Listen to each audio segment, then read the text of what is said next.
de ese país de primera que todavía me señalaban. Pará, queremos seguir siendo. Bueno, a ver qué nos puede deparar el futuro. Y en momentos electorales vamos a concentrarnos un poquito en las vicepresidencias, las que están candidateadas, ¿no? Y en dónde van a poner su eje de campaña. Por ejemplo, la candidata a vicepresidenta por el Frente Amplio, ya sabemos, lo puso sobre oligarquía o pueblo, ¿no? Otros lo hacen sobre seguridad, otros sobre educación.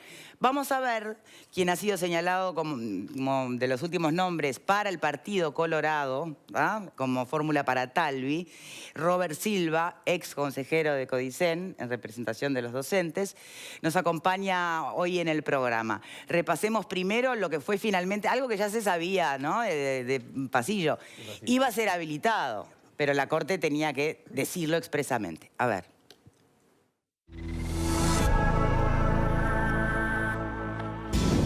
Por mayoría, 6-3, los ministros de la Corte Electoral concluyeron que Robert Silva está habilitado para ser candidato a vicepresidente y, por lo tanto, puede integrar la fórmula presidencial del Partido Colorado.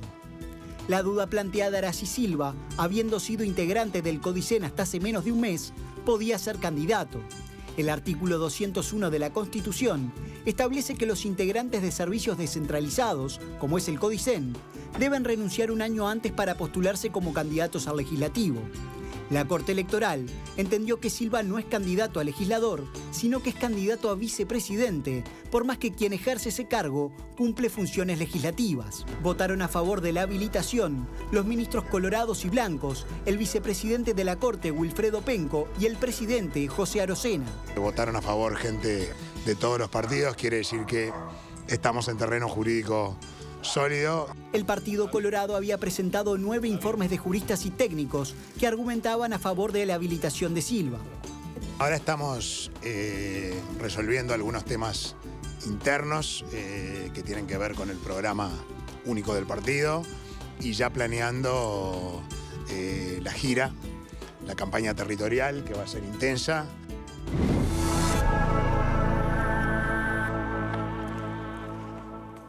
Muy buenas tardes, Robert Silva, ¿cómo le va? Gracias por estar aquí con nosotros. Gracias por la invitación, un gusto como siempre. Es verdad esa famosa llamada de Talvi que le dijo, mira, si gana, bueno, si gano yo, ¿no? Sí. Vas a ser vicepresidente, si gana Sanguinetti, vas a ser presidente del Codicen. Sí, en realidad ya había ganado él, fue en otra oportunidad de cuando ya se había dilucidado el tema de la interna. Sí, él lo ha hecho público. Él dice, bueno, te ofrezco la vicepresidencia o si no la presidencia del Codicen para el caso que no ganemos. Será cuestión, ¿y cómo se visualizaba más? ¿Como presidente del Codicen o como vicepresidente de la República, potencialmente? En realidad, ustedes saben, y con ustedes hemos compartido diversas instancias de diálogo sobre temas educativos, mi perspectiva, mi proyección de futuro estaba vinculado estrictamente al ámbito educativo. Si uno se imaginaba un escenario, era el ámbito educativo, que no lo abandoné por estar en esta otra cancha, digámoslo así, pero dentro del gobierno de la educación.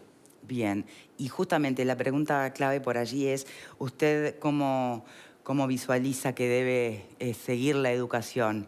¿Como plantea EDUI 21, bajo el MEC, o bajo el Codicen? Claramente yo creo que la Constitución de la República en eso establece un régimen único en el mundo. Tenemos un régimen de autonomía con consejos o con directores autónomos, dice el 202 y siguiente de la Constitución, y por lo tanto creo que bajo esas circunstancias hay que continuar. Nosotros creemos que hay que fortalecer ampliamente al Codicen como entidad rectora, directora de la Administración Nacional de Educación Pública, en el marco de respeto absoluto a la autonomía, y fortalecer al Ministerio de Educación y Cultura en aquello que tiene que ver con la coordinación y la articulación, que es un problema que tenemos en la interna de la ANEP, pero además a nivel país. Hay un sistema educativo que es público. En realidad creo que es una discusión para otro momento, pero todo es público, con las administraciones distintas. Pero tenemos un público propiamente dicho y un sistema privado. Creo que el Ministerio tiene que jugar un rol importante ahí en su calidad de responsable político y además articular ANEP, UDELAR, UTEC, que son las 3 grandes entidades autónomas que el país tiene. Bien. ¿Por dónde va a centrarse la campaña, Silva? ¿Por diferenciarse del gobierno actual o por diferenciarse de la propuesta del Partido Nacional, por ejemplo, con miras a las elecciones y al balotaje eventual? A ver, yo creo que en este sentido hay que ser muy claro, ¿no? Yo creo que la ciudadanía lo que está pidiendo, requiriendo, y hablo también desde ese rol como ciudadano, que era lo que era hasta hace unos días atrás, está pidiendo propuestas, proyectos de país. No si estoy a favor de este o en contra de aquel, o hay que sacar a este o hay que cambiar en el sentido estricto de sacar por sacar. Creo que hay que ofrecer una alternativa, un proyecto de país que ataque las líneas vertebrales de donde la sociedad está visualizando que hay problemas. Por ser una persona vinculada a la educación, por haber hecho mi opción de vida en la educación, creo que es un punto estratégico para el país. Trabajar por mejorar la educación en su conjunto y a través de la mejora de la educación atacar otras áreas que son bien importantes, como el desarrollo económico, como la seguridad, como la inserción también internacional y nacional en general. Entonces me parece que la educación es en nuestra propuesta el eje vertebrador central y también tiene otras aristas, pero creo que no hay que focalizarnos si estamos en contra de, sino a favor de qué. Y una educación que con 136 liceos y los 160 millones de dólares como propone Talvi, ¿alcanzaría o los 600 millones que propone DUI 21? Yo creo que la transformación de la educación debe ser integral. Nosotros no podemos focalizarnos solo en atacar un problema que tiene la educación. La propuesta de los 136 liceos que propone Ernesto Talvi, liceos públicos ubicados en zonas de contexto crítico, vulnerable, zonas vulnerables, para atender a 80.000 jóvenes, es una propuesta muy buena, es una propuesta que comparto, porque es una propuesta lisa. ¿Que queda corta? No, que ataca un problema. Bueno, pero eso que queda corta en el mapa general de las necesidades y desafíos de la educación. Nosotros es una propuesta muy buena, es una propuesta que además está emparentada con lo que la educación pública ha venido haciendo y ha demostrado muy buenos resultados. ¿Que se ajusta a presupuesto? No, hay que conseguir más presupuesto, eso está claro. Pero digo, los liceos, los centros de educación media, no hay duda. Pero también empezar con la primera infancia y poner foco en lo que para mí es más importante. Nosotros no vamos a poder transformar la educación de este país si nosotros no apostamos a lo que es más importante en la educación, que es el docente, que es el maestro, que es el profesor, sin dejar de lado que la razón de ser de un sistema educativo son los niños y los jóvenes, ¿no? Bien. Existimos por ellos, pero el actor protagónico es el maestro. Y ahí me lleva, discúlpeme Silva, al rol de los sindicatos, ¿no? Que ha sido cuestionado desde siempre, como todo sindicato, ¿no? Cada uno ejerce la lucha por lo que entiende son sus derechos, se trata de eso. Ahora, yo me acuerdo que el propio Mujica llegó a decir que los sindicatos eran como que eran el palo en la rueda, ¿no? Y que había que eliminar los sindicatos de la educación. ¿Cómo ve usted el rol de un sindicato en educación? ¿Cómo debería ser? ¿Cuánto dista de lo que ha sido la experiencia a la que usted ha asistido desde el lugar que ocupa en el Codicen? Yo llegué al Codicen y ustedes lo saben, porque además siempre agradezco las oportunidades que me dieron de opinar sobre distintos temas educativos en este espacio. Por la voluntad de los docentes, casi 7.000 me votaron. Y muchos de esos docentes pedían una cuestión que es clave, que para mí es fundamental también a futuro. Es el fortalecimiento de la institucionalidad, el fortalecimiento de las instituciones que tienen la responsabilidad de gobernar el sistema educativo. ¿Eso quiere decir que uno mire a los sindicatos y esté en contra de los sindicatos? No, al contrario. Mirá, yo creo que los sindicatos, bien entendidos como defensores de los colectivos que agrupan, son fundamentales para hacer ese contrabalanceo entre unos y otros, entre quien tiene responsabilidad de gobernar, quienes defienden un colectivo, partiendo de la base que hay docentes sindicalizados, que hay docentes no sindicalizados.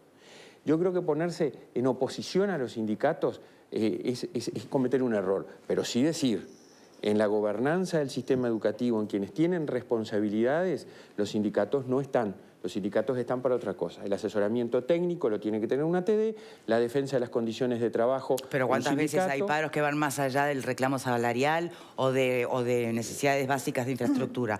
Muchas veces, en este y en otros rubros, ya digamos, las manifestaciones o los reclamos de los sindicatos también tienen que ver con, bueno, otra mirada sobre la administración de los recursos, por ejemplo. Sí, sí, y está muy bien que los distintos actores pongan sus focos o sus puntos de vista en una discusión. Pero no cogobierno. Yo lo he dicho siempre, miren, no lo digo ahora, y ustedes que hemos conversado, yo no lo digo ahora por ser candidato a la vicepresidencia de un partido político, lo he dicho siempre, desde antes de ser consejero, cuando fui consejero y ahora. Y bueno, acá no fue un consejero inadvertido, ¿no? De hecho, ha generado sus polémicas. Sí, sí, generó mi polémica en una cuestión bien clara que los que estamos en educación y en general los que se interesan por el tema educativo saben. Los sindicatos de la educación no es todo lo mismo. Una cosa son los sindicatos de los maestros, otra cosa son los sindicatos de la secundaria, otros son los de UTU, no es lo mismo. ¿Cuál es el sindicato más complicado? Yo no sé, no puedo catalogar a ninguno de complicado o no, pero lo que sí puedo decir es que, por ejemplo, yo sufrí y padecí una actitud incomprensible, no compartida por una cantidad, por la enorme mayoría de los docentes, que fue esa absurda declaración de persona no grata por ejercer lo que era mi atribución como consejero, pedir información y ayudar a encontrar una solución a una cuestión que había sido un problema. Y yo les aseguro que la enorme mayoría de los sindicalizados tampoco comparte ese proceder, porque ese proceder del sindicato de Montevideo es contrario a nuestra esencia como docente. Como docente nosotros no tenemos que fomentar la diversidad, las opiniones distintas y a partir de ahí trabajar y generar ámbitos áulicos y de clase. Bien. Alfredo, me estás mirando desde hoy. Sí, pero yo de docente yo sé que él sabe y de educación sabe lo especial. Ahora sos candidato a vicepresidente, cierto, así que salimos de la caja docente a político. Dos preguntas puntuales. Manini Ríos es un conflicto para el Partido Colorado. Ernesto Talvi dice que no quiere nada, Sanguinetti dice no, vamos a tratar. ¿Cómo ves esa situación? ¿Qué va a pasar con Manini Ríos? Y la otra es, asoma Pedro Bordaberry como posible candidatura al Senado. ¿Favorece, debilita al Partido Colorado eso? ¿Cómo la ves? Respecto de lo primero, creo que el tema de Manini Ríos, Ernesto Talvi fue muy tajante en un determinado momento y cuando hubo algunas declaraciones de Manini Ríos, que yo lo comparto, creo que ante algunas situaciones puestas en el marco de la inmigración, puestas sobre la mesa o discusión o exposición respecto de la inmigración o respecto del sistema democrático, hay que ser tajante porque va unido a nuestras mejores tradiciones. Entonces lo comparto. Creo que eso fue en ese contexto y las cosas han venido evolucionando. Incluso el propio Manini, si no me equivoco, hizo algunas aclaraciones, rectificaciones sobre sus dichos.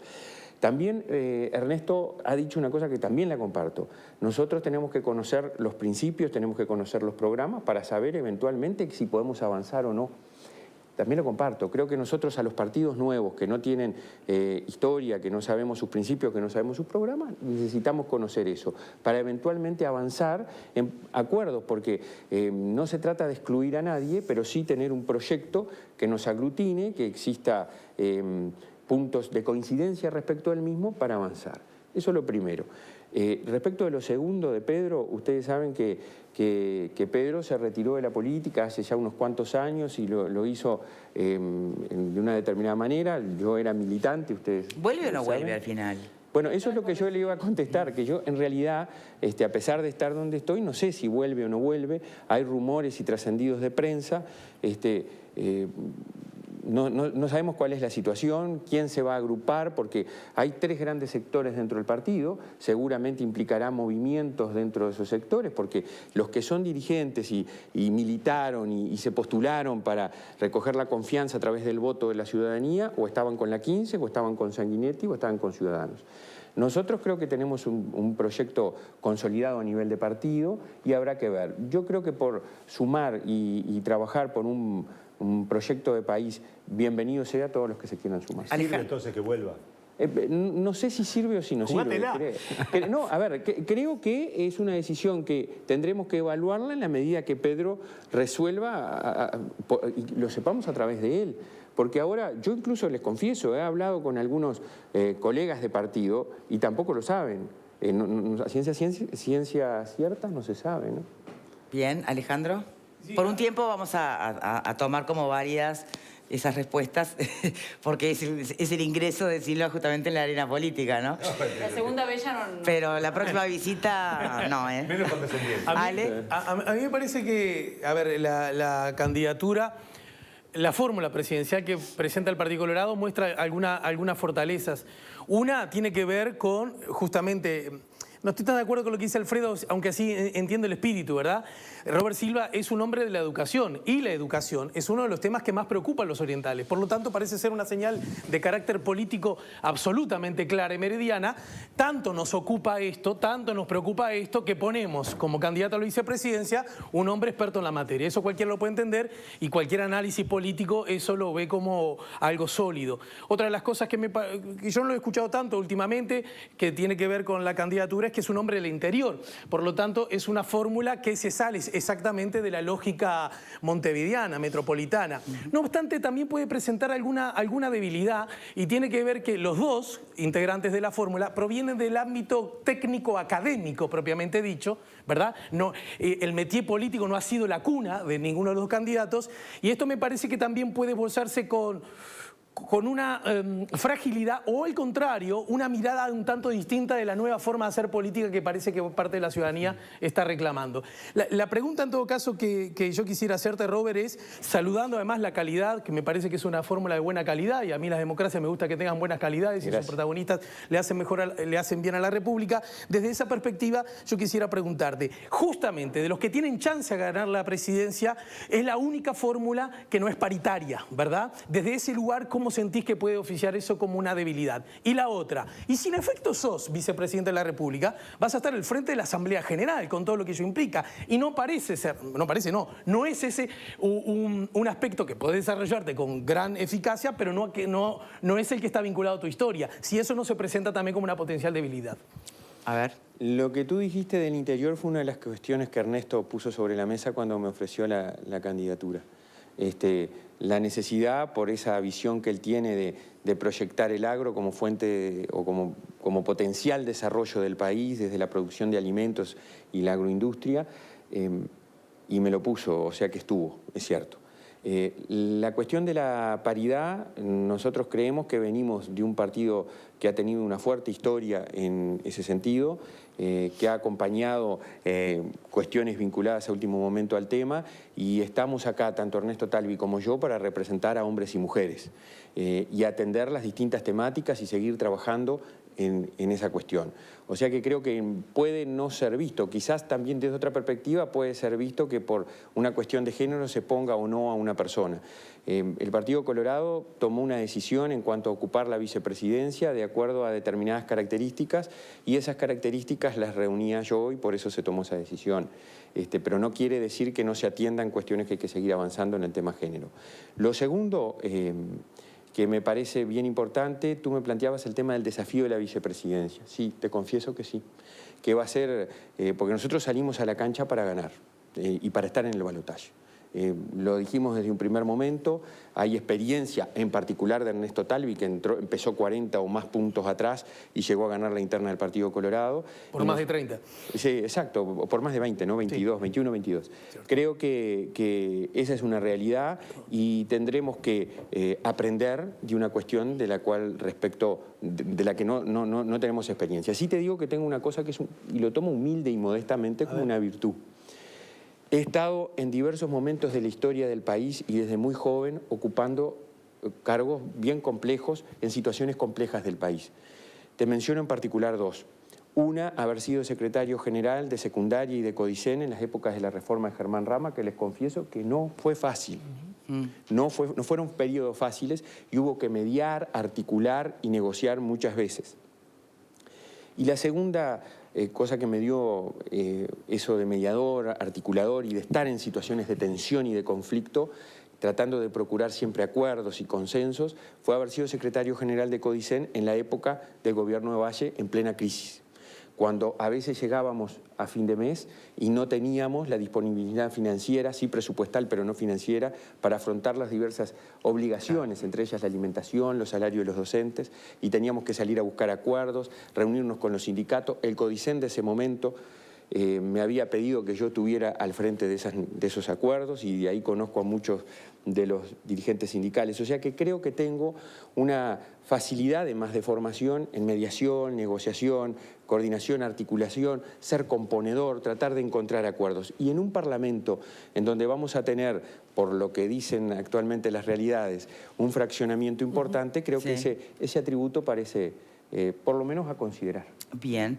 A ver, preguntas breves, así todos pueden hacer alguna. Vero. Me gustaría conocer si ya habló con Talvi respecto a la encuesta de Radar que anoche revelaba un dato que yo creo que es importante, que tiene que ver con el balotaje, con una segunda vuelta electoral en la que, bueno, se mide que si Martínez se enfrentara con la calle Pou, estaría perdiendo Martínez, ganaría la calle Pou, pero si Martínez se enfrentara con Talvi, estaría perdiendo Martínez, pero Talvi estaría ganando con una diferencia aún mayor que la de la calle Pou. ¿Cómo se ha hablado con Ernesto respecto a esto y cómo incide en la estrategia? Porque aquello de ser cooperantes en este caso parece que ya no sería tan importante, sino más bien desmarcarse, porque están compitiendo con Martínez, pero también con la calle Pou, ¿no? Sí, yo creo que, a ver, hemos dicho desde hace un tiempo, y Ernesto mismo, y cuando hizo el ofrecimiento un poco lo decíamos acá, por llegar a un lugar en el balotaje. Estamos convencidos que tenemos un proyecto y queremos trabajar desde el partido que integramos, desde el Partido Colorado, pero con una visión inclusiva y amplia para integrar a muchos uruguayos, para confiar en un proyecto viable, sostenible y de cambio.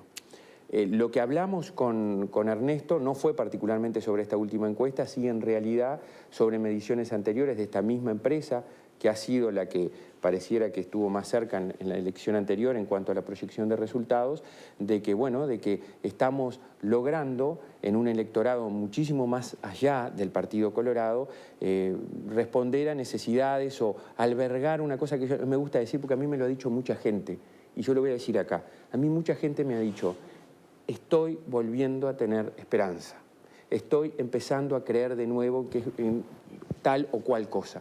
Y eso creo lo que nosotros estamos planteando, la posibilidad de tener una esperanza y soñar con un futuro mejor. Selva. Bueno, primero yo celebro la decisión de la Corte, porque creo que es justa, no fue tan justa con nosotros que nos pateó directamente, pero me parece que fue una buena decisión, aunque no haya sido por unanimidad. Segundo, creo que tu aporte, independientemente de tu experiencia nueva a nivel del Parlamento y sobre todo con tu enfoque hacia la educación, que yo creo que es uno de los pilares básicos para que este país cambie, para que este país progrese, creo que es básico. Pero me surge una pregunta que es bastante acuciante en un momento en que, bueno, has sido también tú víctima, diríamos, de acusaciones, de represión, etcétera, por algunos de los segmentos de los sindicatos docentes e incluso de los estudiantes. Me surge esta pregunta, ¿cómo puede ser, independientemente de que tú reafirmás, y yo coincido en que uno de los actores principales en la educación es el maestro, el profesor, o sea, el docente, en UNADES, por ejemplo, en Montevideo, que recientemente ha tenido una elección donde participaron 554 personas de 2.000 afiliados, estoy hablando de UNADES Montevideo, sí. ¿Qué representatividad tienen? De 16.000 docentes aproximadamente que hay en Montevideo. ¿Qué representatividad tienen esos sindicatos para poder realmente coordinar planes de acción que permitan efectivamente transformar la educación? Bien, a ver. Ese es un tema que yo creo que tiene que estar en algún momento sobre la mesa, porque si no, estamos haciendo como, ¿viste? Al final, ¿qué es un sindicato? ¿No? Y además estamos como prometiendo cosas casi imposibles de resolver. No, a ver, yo lo comparto, vamos a partir de la base que la... Y te felicito porque tuviste 7.000 votos, sí. No los 554 de esta elección, ¿ok? Bueno, yo lo que quiero decir es, vamos a partir de una premisa que la tenemos que tener todos clara, yo creo que la tenemos, sí. La televidente también. Transformar y cambiar la educación no va a ser fácil. No va a ser una tarea que vamos a llegar y vamos a decir, vamos a cambiar y no. ¿Se logrará en un periodo de gobierno? Yo creo que hay que comenzar y consolidar las acciones a mediano plazo en un primer periodo y proyectarnos por lo menos a 10, en el marco de un plan que se apruebe ahora y que trascienda el gobierno. ¿Política de Estado? Sí, debe ser una política de Estado. Ese es uno de los problemas que hemos tenido. Bien. Pero para no evadir la pregunta, ¿sabés cómo vamos a lograr una representatividad de los docentes sin dejar de lado la de los sindicatos y que será la realidad que es esa que tú decís, es así, y los que estamos en el mundo educativo y somos docentes y visitamos los centros sabemos que es así. 3 o 4 muchas veces obstaculizan un centro educativo más de 50 o más docentes. Se requiere en primer lugar el empoderamiento de los docentes y desde la institucionalidad, desde el gobierno de la educación. ¿Cómo lo vamos a lograr? Justamente fortaleciendo esa institucionalidad, fortaleciendo los equipos de dirección, los cuadros técnicos, inspectivos o de supervisión, como los queramos llamar, empoderándolos y respaldándolos, no dejándolos solos, y que el accionar del sistema educativo, las acciones de transformación o de cambio que se llevan adelante, tienen que ser conocidas por los actores de la institucionalidad, tienen que ser aprobadas, desarrolladas, comunicadas y llevadas adelante desde los centros educativos con todo. Y no que se enteren de las acciones, de las transformaciones a través de otros, de cosas que no son institucionales. Bien. Que tienen que estar sin enterarse, no tienen que enterarse, pero no tienen que ser quien da la novedad y quien dice lo que se va a hacer y cómo se va a hacer. Bien, Virginia. Bueno, primero felicitarlo a Robert, que no lo había hecho personalmente todavía, y nobleza obliga, debo decir, que ante la pregunta de Alejandro, este perfil técnico es el que más se conoce ahora en este último tiempo, pero quienes tenemos el gusto de conocerlo a Robert de hace más tiempo sabemos que es un hombre de partido, que tiene una vasta trayectoria en la militancia y que además me consta de esa capacidad articuladora con muchísima paciencia, sobre todo en la época en que era líder de un movimiento universitario y tenía que liderar ahí a unos cuantos jóvenes que andábamos intentando dar nuestros primeros pasos. Con respecto, yo le quería preguntar, en el escenario de que sea vicepresidente ya, la educación, ya lo ha dicho, va a ser el eje fundamental. ¿Cuál es la primera medida que se va a tratar de negociar con el resto de los partidos para empezar a hacer ya el cambio en la educación? Creo que lo fundamental es elaborar un plan de acción que permita concretar 5 o 6 grandes objetivos, y en ese marco de ese plan de acción establecer objetivos, metas, poner a los mejores, acordar que estén los mejores en los lugares de toma de decisión y de responsabilidad independientemente de los partidos políticos, y luego pedirles a quienes tengan la responsabilidad de la conducción de la educación que se comprometan con ese plan, que ejerzan la autoridad, que ejercer la autoridad no es ser autoritario, no es lo mismo, y que además exista de quienes tengamos la responsabilidad, si la ciudadanía así lo resuelve, de estar en el Poder Legislativo y en el Poder Ejecutivo, el liderazgo político y el respaldo a quienes tengan que llevar esas decisiones. Y para concretar y no evadir, la primera medida creo que es una nueva ley de educación, no que ponga la estructura, cambiar todo, no, pero sí que empodere y que le dé ciertas atribuciones mayores al CODICEN y esa cuestión de coordinación al Ministerio de Educación. Una ley de educación, lo primero. Bien, Graciano. La señal que dio el economista Talvi con la propuesta finalmente ratificada por la Corte Electoral del nombre del doctor Silva como candidato a la vicepresidencia de la República, yo creo que fue importante por 2 razones. En primero, por las condiciones naturales, por las condiciones propias que tiene el doctor Silva, que aquí se han destacado y que además cualquier televidente la puede apreciar escuchándolo y viéndolo actuar, pero también por el ámbito del que procede. Sin dejar de desconocer, digamos, la ratificación del liderazgo de Talvi de, proponer él un nombre sin, por supuesto, me imagino yo, consultando con los otros sectores, pero que surge de su propia voluntad. Pero yo destaco el ámbito de procedencia del doctor Silva, que es el de la educación. Siempre se habla de educación en el país, siempre se habla de los problemas de los sindicatos, pero hay un tema que siempre está ausente en los debates educativos del país, que es el tema de la Universidad de la República.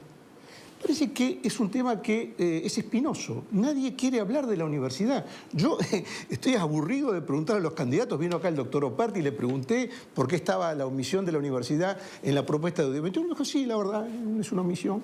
Y la gente pasa en punta de pie sobre el tema. Es una cosa muy importante la universidad. Sin duda. Es muy importante. ¿La ley del 58 sigue siendo vigente o necesita una actualización y una reforma a fondo? Una imperiosa actualización y reforma que incluso se ha discutido en el ámbito universitario y no se ha podido generar una propuesta. ¿Desde el gobierno usted la impulsaría? Yo creo que habría que, desde el Ministerio de Educación y Cultura, tratar de generar espacios de transformación y de mayor articulación incluso entre las dos universidades públicas que el país ahora tiene, porque tenemos una universidad de la República con una realidad y una universidad tecnológica con otra realidad. Y universidades privadas que también existen y forman parte del sistema universitario. Por supuesto, por eso yo creo, miren, uno de los grandes debes que tenemos es la necesaria articulación entre lo público y lo privado y saber que no son enemigos uno del otro y que tenemos que articular los dos mundos, público y privado, y tratar de generar sinergias uno con otro para encontrar cambios en un sistema universitario que a mi criterio lo necesita. Bien recordabas tú nuestras épocas de militancia. Yo fui consejero estudiantil electo por los estudiantes, militamos mucho en el consejo, en el claustro. En el claustro nunca integré, en el gremio de los estudiantes, en realidad consejo y el centro de estudiantes. Así que comparto de que hay que ponerle el diente a eso y que hay que trabajar. Yo fui electo para integrar la Asamblea del Claustro de la Facultad de Derecho y le puedo asegurar que mi experiencia fue totalmente olvidable. Creo, después de haber estado ahí adentro, que la Universidad de la República exige una reforma a fondo. Creo que la ley del 58 ya cumplió su ciclo y yo hago votos para que el sistema político tome este toro por las guampas, porque me parece que es una cosa muy importante en la universidad, como que para que siempre se soslayen los discursos y nadie se quiera meter con eso. Estoy de acuerdo. Bien, ¿los recursos a dónde se pueden pedir o se deberían pedir para lo que es inversión en educación? Porque Talvi alguna vez mencionó organismos multilaterales y demás, ¿no? Sí. ¿Usted coincide? Porque muchas veces esos organismos terminan a veces dirigiendo, ¿no? La administración de esos recursos. Yo les voy a decir una cosa, que fui secretario general de Codicen. Ustedes saben que hubo una gran inversión en educación en el segundo gobierno de Sanguinetti y luego, a pesar de la crisis, prácticamente se mantuvo en el gobierno de Valle y fue con fuerte financiamiento internacional. Yo les quiero decir que yo participé de las reuniones. Nunca impusieron nada, nunca se hizo nada que la autoridad educativa no entendiera que quiso hacer. Participé ahora como consejero. Nunca fue a condición de... No, le digo francamente, se firmaban acuerdos, obviamente, se negociaban algunas cuestiones, pero si la autoridad educativa del país no quiere hacer algo, no lo hace. Participé ahora como consejero porque los tres gobiernos en estos 15 años del Frente Amplio continúan teniendo, si bien ha disminuido muchísimo, ¿verdad?, el endeudamiento externo, continúan teniendo con el Banco Mundial, con el BID y con otras entidades. Entonces, creo que puede ser factible. Bueno, pero muchas veces, justamente desde el Frente Amplio se ha planteado que hay cierto tipo de, por ejemplo, evaluaciones que son condiciones planteadas por estos organismos internacionales, bueno, no es expresamente a cambio de, pero que vienen de la mano con el préstamo, ¿no? O con la a veces hay unas metodologías de trabajo, de planificación y de evaluación que sabés que buena falta nos haría en la educación tenerlo. Buena falta nos haría en el sistema de gobernanza de la educación trabajar con mucho más planificación, tratando de establecer objetivos, medir establecer un plan de medición y de acompañamiento para el cumplimiento de esos objetivos y no dejar las cosas libradas y después darte cuenta que no se hizo, bueno, porque la mejora... Lo impondría porque hubo muchas personas que se oponían, ¿no?, a que se les evaluara de esa forma. No, yo creo que la evaluación en el marco de una mejora continua hay que llevarla adelante en todo el sistema. La evaluación del sistema educativo como tal, de los logros que se van obteniendo, es una condición... A ver, en el mundo creo que eso no se discute. Para ir obteniendo mejoras y viendo qué cosas tenés que articular, arreglar, coordinar o dejar de hacer, tenés que establecer políticas de evaluación. Lo comparto plenamente, creo que es una condición indispensable. Robert Silva, muchísimas gracias por habernos acompañado en el día de hoy. No sé si quiere decir algo más que no se le haya preguntado. No, quiero agradecerles la oportunidad que me dieron de estar acá en esta primera presentación. La bondad. Y del amigo García, que también ha sido muy bondadoso en sus preguntas. Y bueno, quiero decirles que para mí es un gran desafío, que no fue una decisión fácil aceptar este lugar, pero que lo hago convencido para tratar de colaborar en la transformación, en el cambio que el país necesita, con fuerte foco en la educación. Desde eso que les dije hace un rato, miren, yo creo que a veces acá en el Uruguay cometemos muchos errores, y uno de los errores es etiquetar o catalogar a las personas por su procedencia, por de dónde vienen o por el color que tienen. Nosotros tenemos que trabajar por un proyecto y por tratar de incluir a todos. No con discursos que digan yo soy el bueno y el que no piensa como yo es el malo. Eso es lo que nos ha perjudicado. Tenemos que trabajar por todos a partir de las cosas que nos unen y no de las que nos dividen. Bien, muchísimas gracias, Ojalá Silva, por eso habernos acompañado en el día de hoy. Yo me comprometo a que voy a trabajar, los que me conocen en los distintos ámbitos, y te lo digo con modestia pero con orgullo, saben que siempre he trabajado así, por tratar de fortalecer lo que nos une, y lo que nos divide lo conversamos y tratamos de ver cómo avanzamos. Así que desde este lugar esa es mi apuesta. Que le dure la calma, Silva, de corazón. Bueno. Hacemos una pausa y ya venimos. Muy bien.